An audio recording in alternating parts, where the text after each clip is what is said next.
Okay, so today I'm gonna be getting ready to film a DJ set, which I do every single week, and I post it right here on YouTube. And while I'm getting ready, I'm also gonna be talking about why I started and how I learned DJing. I picked up DJing 6 months ago, and I'm gonna tell you my biggest secret, how I'm making a lot of progress and learning very quickly. Hopefully this is gonna be really helpful, especially if you're somebody who is looking to start DJing. Even if you're looking to start anything new, grab a drink, grab a tea, grab a coffee, and let's get ready together. So first I want to talk about why I got started into DJing, because a lot of you might be feeling the same way as I did. It's something that I always thought was kind of interesting or really cool. It wasn't until I started watching YouTube videos of DJ sets while I'm just like cleaning my room or getting ready or making breakfast. And the more I kept doing that, the more I realized like this seems really cool and this seems like maybe something I can do.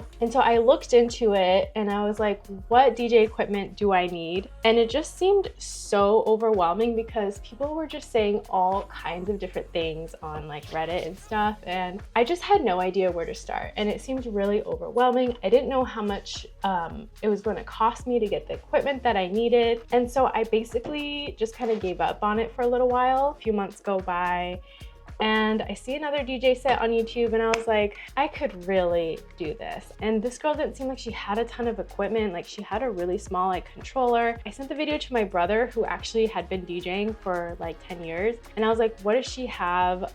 What do I need? And he just told me, and I looked it up, and the actual piece of equipment that I needed, it was $300. And I was like, okay, I can do that. I kind of was expecting like thousands of dollars in equipment, which is why it kind of scared me a little, because I was like, what if I invest all this money into a new hobby and I don't even end up doing anything with it? So if that's one of the things that has been holding you back, is just not knowing the equipment that you need, or thinking it's overwhelming to get started, or if you thought it was going to be a really big investment, it's not.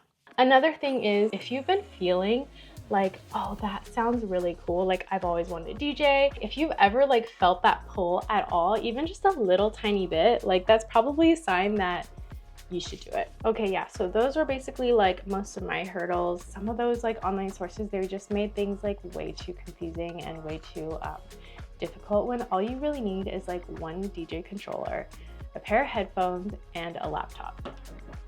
That's it.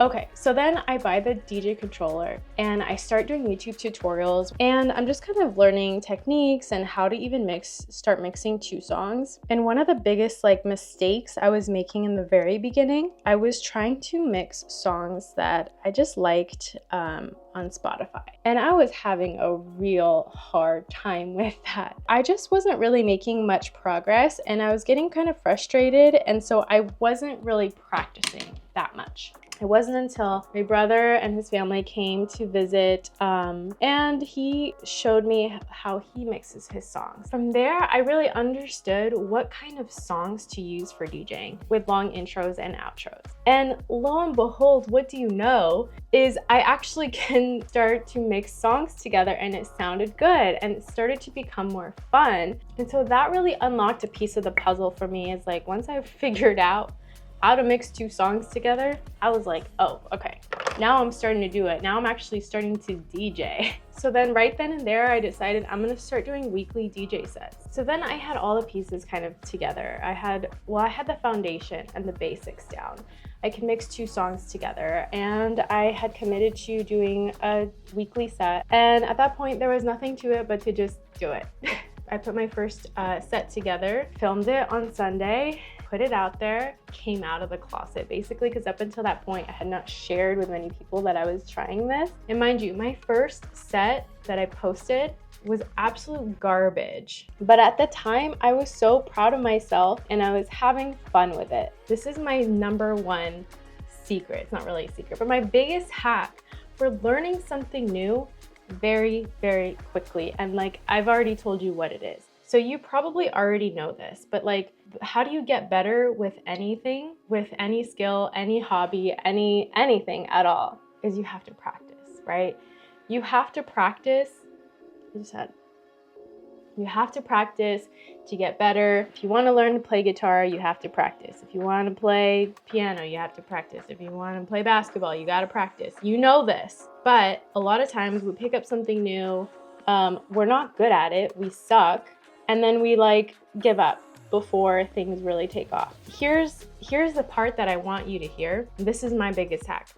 Is like, because I committed to posting a video every single week, my trajectory for like learning this skill just completely skyrocketed. It has been like the fast track to seeing growth, because number one, I had accountability. It's like, well, I don't want to not show up because I already told everyone that I was going to do this every week. Sometimes I've been like, oh, I'm going to commit to like a series on Instagram, and then I just do like 2 episodes and then I'm like, don't want to do any more.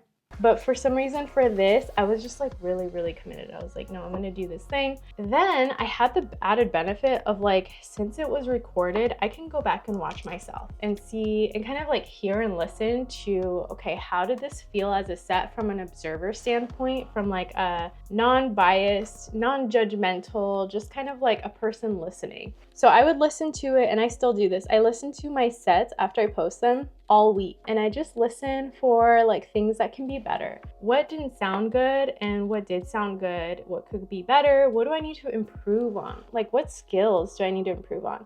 And then so then when it's time to go practice, I know what to look up. Like, I know like what YouTube tutorials I need to watch, and I know what I need to practice, actually like take time practicing doing. The other thing is, I guess it's another level of accountability, but it's like, I'm gonna be putting myself out there every single week. I'm gonna make sure that I practice so I don't keep making a fool out of myself, because otherwise there's no fun in that, right? As humans, we want to move away from pain and towards pleasure. Pain would be like, I show up to my Sunday filming session and I completely vomit.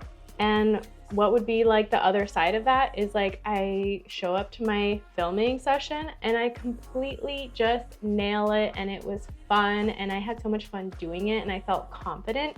And then I can't wait to put my set out there. I can't wait to promote it. I can't wait to tell all my friends about it. So that's the other added bonus to this, is that it forced me to practice. Now it's on my calendar 5 to 7 days a week. I'm practicing my set for Sunday because I don't want to make a fool of myself. I'm watching YouTube tutorials. I am implementing those things into my next set. So each set has gotten better and better and better. And so this is week 10 of doing this. So it's only been 10 weeks of consistently putting out videos, and overall it's been 6 months since I've gotten my controller, and that includes the time when I just was fumbling around with it and it wasn't fun, and I really didn't pick up the controller and to practice for weeks at a time. So the real growth really happened from like 3 months exactly. So it's been 3 months. I can tell the progress that I've made because I've gone back to my first video and I've been like, this is horrible. But there's so many benefits to doing this. Even if I did make a fool of myself, it's really okay, because those first few videos got like 200 views. Whereas like now my most recent videos are getting like 2K to 4K views. During that time frame, like as you're practicing, you're also building an audience, which is really cool. And so in the beginning, even when you do suck, there's really not that many people watching, and it's really okay. Like, it's okay to suck like I did. Like, I really sucked, and now I suck a little less. And that's the other thing, is like, once you do get better, you can always go back and delete them. If you can stay consistently doing something for, you know, every single week, it's going to force you to grow so fast. And this can be applied to anything. Like, if you wanted to learn a new instrument,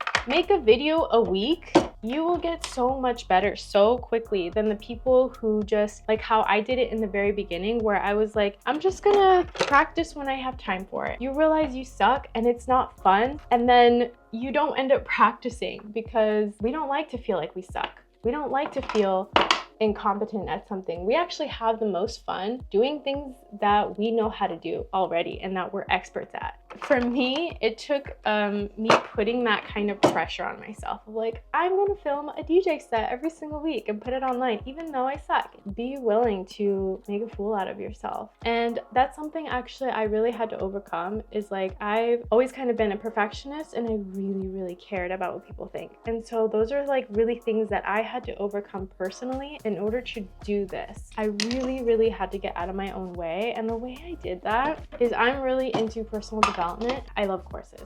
So my top course that I personally take myself are courses from Gala Darling. If these are things like mindset things, are the things that have been holding you back from trying new things, or those are the things that really keep you from stepping out there, doing things that you've always wanted to do, those are things that you can absolutely work on.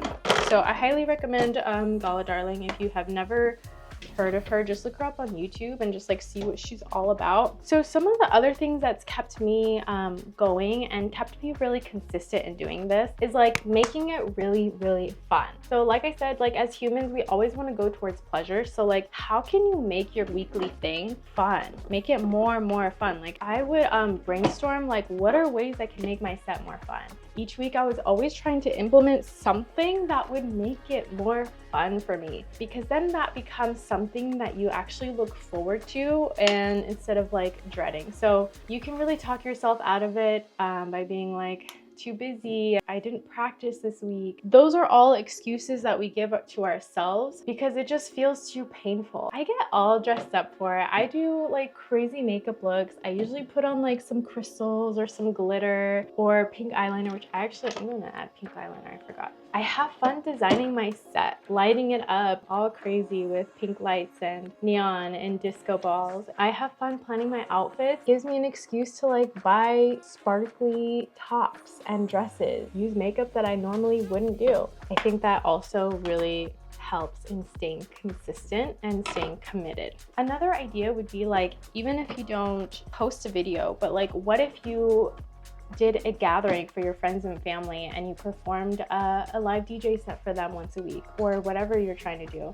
Well, and then you might as well record it so you can go back and watch yourself, and you get the added bonus of you can hear objectively like where you could do better, where you might need some practice, and where you could refine your skills a little more. And then at that point, you might as well just post it online, because then you can start building your audience while you are learning this new skill, and your audience grows as you're practicing. You know, if you are somebody who wanted to get booked for clubs or something, then I think having an audience on YouTube is only going to help your chances more. It's only going to get you more opportunities. It's only going to help you in the long run. Key takeaways is that if DJing is something that you've been thinking about wanting to do, which is something that I hear a lot of people saying when they see me DJing now, they're like, oh, I've always wanted to learn how to do that. So do it. Like, I'm here to tell you that you should just do it. It's a really low barrier to entry. It's like, if you already have a laptop that you could use, you really only need to buy the controller. Courses, there's free YouTube videos, so you don't have to spend any money. And then once you start to get a hang of the skill, there's the fun of really just doing it. Which is the whole point of learning to DJ, is actually just DJing. I think the biggest thing is just that practice piece.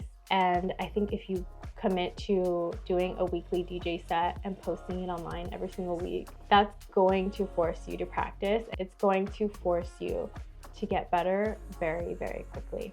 That's pretty much all I have to say. So let's get dressed so I can actually film my DJ set this week.